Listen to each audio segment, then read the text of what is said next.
و علیکم السلام و رحمت الله و برکاته. برادر ازم بارک الله فیکم و حیاکم الله بیاکم. آیا مرده در قبر انسان های زنده را میشنود؟ البته در این مسئله تفصیل وجود دارد، شرح و تفصیل وجود دارد. تفصیل این مسئله همین است که مرده هایی که رسول اکرم صلی الله علیه و سلم به آنها خطاب کردند و صحبت کردند، آنها شنیدند، زیرا که این به امر الله و به خواست الله بود.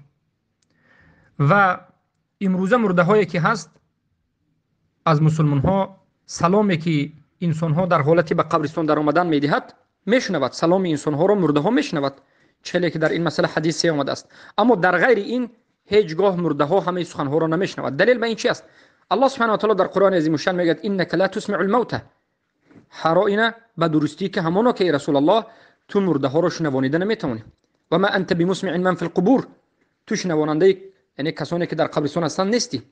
این دلالت میکند که مرده ها امروز نمیشنوند دعاهایی که در حق مرده کرده می شود، در بالای قبر طلبی که کرده می شود، یا سخنی که به بالای قبر کرده می شود، یگان چیش رو مرده ها نمیشنوند بجز سلام. وقتی که به قبرستان انسان می درد السلام علیکم میگه، مرده میشنود و باقی مسئله رو مرده نمیشنود.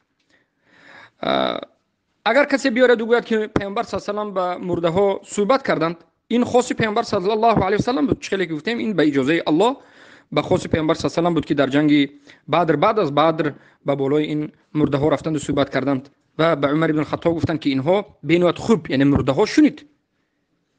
اما در غیر این حالت حتی الله سبحانه و تعالی به رسول الله گفت که همه مرده ها را تو شنیده نمیتونی.